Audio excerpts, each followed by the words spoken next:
कि अगर आरएसएस पाकिस्तान को गेहूं देने के लिए तैयार है, गंदम देने के लिए तैयार है, तो क्या पाकिस्तान लेगा? नहीं। यहाँ फिर भारत से से ईओ सामने आती है। एक उनके जो आरएसएस के जॉइंट जनरल सेक्रेटरी हैं कृष्णा गोपाल साहब, उन्होंने अपनी गवर्नमेंट से कहा है कि पाकिस्तान की मदद करनी चाहिए, पाकिस्तान को गंदम देनी चाहिए। ऐसी जमात जिसके बारे में पाकिस्तान में ये सोचा जाता है, कहा जाता है कि शायद मुस्लिम्स के अगेंस्ट है, उस जमात के लीडर वर्ल्ड बैंक से भीख मांगेंगे तो भी इनको हाथ फैलाना पड़ेगा हिंदुस्तान के आगे। वाह अरे भाई, पाकिस्तान के इस मुश्किल वक्त में जब फूड क्राइसिस पाकिस्तान में चल रहे हैं, इंडिया पाकिस्तान की हेल्प कर सकता है। 25 से 50 लाख टन हमारे पास जो वीट है वो सरप्लस है, हम पाकिस्तान को दे सकते हैं, लेकिन पाकिस्तान ने इस हवाले से हमारे से बात नहीं की। Is an exporter of wheat. आप ढूंढिएगा, सर्च मारिएगा, सऊदी अरेबिया के पानी नहीं होता था, आज सऊदी अरेबिया वीट, गेहूं, गंदम एक्सपोर्ट कर रहा है, लेकिन उसने भी इस मुसीबत के टाइम पे पाकिस्तान को नहीं दिया। दे कौन रहा है? आरएसएस।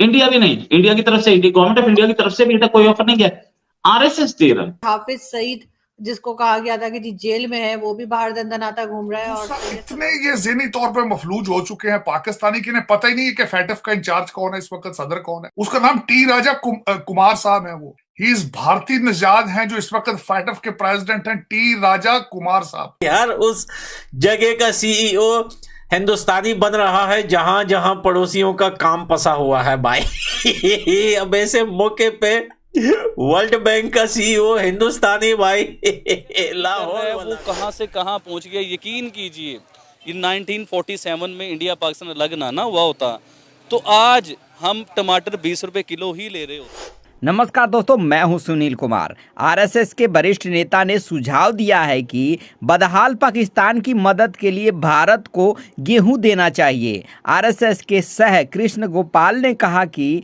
10 से 20 लाख टन गेहूं पाकिस्तान को भेज देना चाहिए।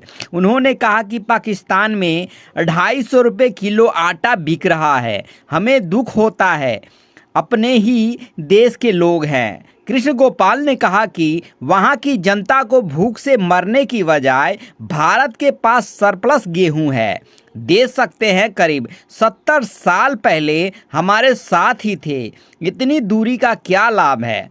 वहाँ का कुत्ता भी भूखा ना रहे। 70 साल पहले हम एक ही थे। पाकिस्तान में रहते हुए दिन रात गाली देते हैं, वह भी सुखी हो। भारत 25 से 50 लाख टन गेहूं भेज सकता है, वह मांग ही नहीं रहे हैं। वहाँ की जनता को भूख से मरने नहीं देंगे। तो दोस्तों, आरएसएस का ये कहना है, जबकि भारत सरकार इस पे कोई टिप्पणी नहीं की है।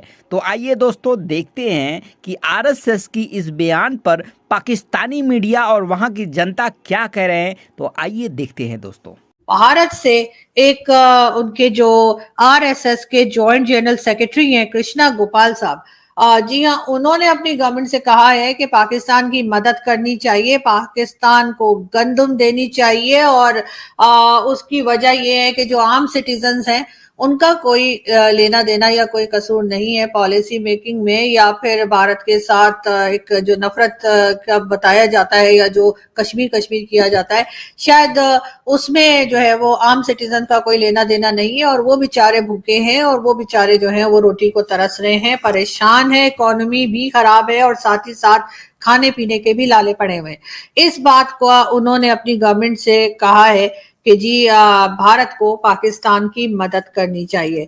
बहुत शुक्रिया सर। मैं पाकिस्तान की तरफ से, पूरी कौम की तरफ से वैसे तो होना चाहिए, लेकिन मुझे नहीं पता कि हमारी कौम क्या कहेगी और गवर्नमेंट और एस्टेब्लिशमेंट क्या कहेगी, लेकिन कम से कम मैं अपनी तरफ से जरूर आपका शुक्रिया अदा करती हूँ कि आपने जो है पाकिस्तान के लोगों का सोचा और आवाज उठाई, और पाकिस्तान के लोगों के लिए आपने बात की कि उनको भी रोटी मिले और उनके पास भी खाने पीने की चीजें हों। आपने ये बात अपनी गवर्नमेंट से की। अब देखते हैं कि पाकिस्तान की गवर्नमेंट जो है वो क्या रिस्पांस करती है। मगर बहुत से लोग ये भी कहते हैं कि जी पाकिस्तान जो है वो भारत से रिक्वेस्ट क्यों नहीं करता है मदद की। जी हाँ, उसकी रीजन यही है कि हम हमेशा से यही कहते आए हैं कि भारत हमारा दुश्मन है। ये और बात है कि अब हमारे यहाँ बहुत से लोगों को ये बात समझ आ गई है कि ऐसा कुछ नहीं है, और हमारी ही कुछ पॉलिसीज ऐसी रही हैं जिसकी वजह से ये चूरन बेचा गया कि भारत दुश्मनी चूरन चलाया गया। लेकिन प्रॉब्लम ये है کہ جی ہم جو ہے وہ پوری دنیا سے مانگیں گے، چاہے امریکہ کے پاس جائیں، یورپین کنٹریز کے پاس جائیں، چاہے ہم چائنا کے پاس جائیں یا گلف کنٹریز کو جو ہمیں منہ نہیں لگاتے، اسلامک کنٹریز تو بالکل منہ نہیں لگاتے، وہ تو بالکل ہمیں کہتے ہیں نہ حبیبی نکلو. تو اس وجہ سے نا ہمیں لگتا ہے کہ ہمیں انہی کے پاس جانا چاہیے. کیا پتا اگر ہم بھارت کی طرف بھی چلے جائیں اور ادھر سے پتہ لگا کہ بھارتی گورنمنٹ یعنی کہ نریندر مودی، پرائم منسٹر نریندر مودی کی گورنمنٹ نے اگر پاکستان کی مدد کر دی اور آج کو پاکستان نے وہ مدد بھی ایکسپٹ کر لی، تو کل کو جب حالات تھوڑے سے بہتر ہو ہی جائیں گے، کیونکہ ہو جاتے ہیں، ہم نے دیکھا ہے کہ بہت ایک خرابی اگر آ جائے کہیں پہ، اس کے بعد کچھ نہ کچھ بہتری کی طرف بھی تھوڑا سا قدم بڑھ ہی جاتا ہے. تو ہو سکتا ہے ہماری یہاں بھی کسی کو عقل آ جائے اور ہم سمجھ جائیں کہ ہم نے کیسے اکانومی کو سنبھالنا ہے، اور پھر اس کے بعد تھوڑا بہت جب سنبھل جائیں گے تو پھر اگر ہم نے دوبارہ وہ بھارت دشمنی والا چورن بیچا تو وہ تو بکے گا نہیں. لوگ کہیں گے لو ابھی اس وقت مصیبت میں پڑے ہوئے تھے تو وہ بھارتی ہی آئے تھے نا، انڈینز ہی آئے تھے جنہوں نے مدد کی تھی، جنہوں نے منہ میں روٹی ڈالی تھی، یا جنہوں نے جو ہے گیہوں اور جنہوں نے سبزیاں یا واٹ ایور جو بھی ہمیں چاہیے میڈیسنز وغیرہ وہ ہمیں دی تھی. اگر ہم یہ ساری چیزیں لے لیں گے ان سے اس وقت جب کہ ہماری حالت بہت زیادہ خراب ہے، تو پھر اس وقت جب حالات کچھ صحیح ہو جائیں گے اور دوبارہ جب وہ چورن ہم نفرت والا بیچنے کی کوشش کریں گے تو پبلک تو نہیں مانے گی، وہ تو کہے گی جی یہ پبلک ہے، سب جانتی ہے. تو پھر اس وقت کیا ہوگا؟ شاید یہی سوچ کر جو ہے گورنمنٹ اور پالیسی میکرز جو ہیں وہ پوری دنیا میں کٹورا لے کے گھوم رہے ہیں، لیکن بھارت کی طرف نہیں جا رہے، کیونکہ آگے جا کے ان کا بھی یہی خیال ہے، ان کا یہی ارادہ ہوگا کہ ایک بار پھر جو ہے وہ ڈیفنس بجٹ کے نام پر اور بھارت دشمنی کے نام پر اور کشمیر کے نام پر جو پیسے گھسیٹے جائیں گے، جو پیسے پکڑے جائیں گے، جو پیسے وہ لیں گے فنڈز اپنے، اس میں کوئی مشکل نہ آ جائے. ورنہ تو ہونا تو یہی چاہیے تھا کہ ہم بھارت کی طرف جاتے اور ٹریڈ اوپن کرنے کی بات کرتے کہ اور کچھ نہ صحیح چلے، ہمیں فری میں کچھ نہ دیں لیکن ٹریڈ اوپن کر دیں تاکہ ہم بھارت سے نزدیک سے جو ہے وہ کچھ سامان لے سکیں، بجائے اس کے کہ دور دور کی کنٹریز میں جا کر اور وہاں سے شپمنٹس آئیں اور سارا خرچہ جو ہے ڈبل ٹرپل ہو جائے. اس کے بجائے اگر ہم بھارت سے چیزیں خرید لیں تو ہمیں شاید آسانی ہو جائے. اور یہ بھی ہے کہ ظاہر ہے اپنے لوگ ہیں، ہماری زبان بھی سمجھتے ہیں، ہمارے انداز بھی سمجھتے ہیں، اور سب سے بڑا مسئلہ یہی ہے کہ سمجھتے ہیں.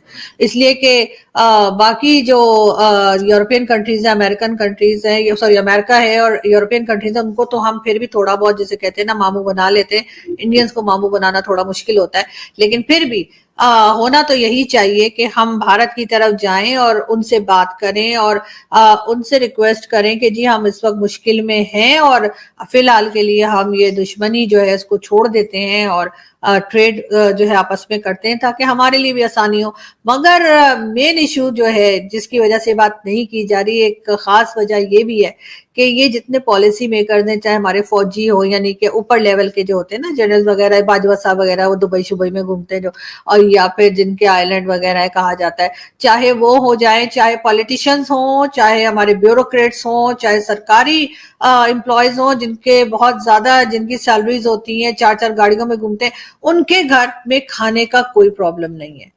وہ اپنے یوٹیلیٹی بلز بھی دے لیتے ہیں آرام سے، وہ اپنا سکون سے کچھ بھی کھا پی سکتے ہیں، کہیں بھی آ جا سکتے ہیں. جو عام آدمی ہے، جو یعنی جس کو کہنا چاہیے کہ آپ جو بیچارہ ورکنگ کلاس ہے، اس کو پرابلم ہے، اور اس کی پرابلم سے یہ جو ہمارے امیر لوگ ہیں، وڈے لوگ ہمارے یہاں، ان کو کوئی فرق پڑتا نہیں. ان کے گھر میں کھانا بنے نہ بنے، عام سٹیزنز جو ہیں جو کہ 9 to 5 جاب کرتے ہیں یا کسی طریقے سے پورے مہینے کام کر کے اپنے گھر میں راشن ڈالتے ہیں، ان کے گھر میں راشن ہے یا نہیں ہے، ان کے پاس میڈیسن ہے کہ نہیں ہے، یا ان کی جو بھی پرابلمز ہے، اس پرابلم سے یہ جو ہمارے بڑے بڑے لیڈرز اور بڑے بڑے اسٹیبلشمنٹ کے لوگ اور سب لوگ ہیں، ان کا کوئی لینا دینا نہیں.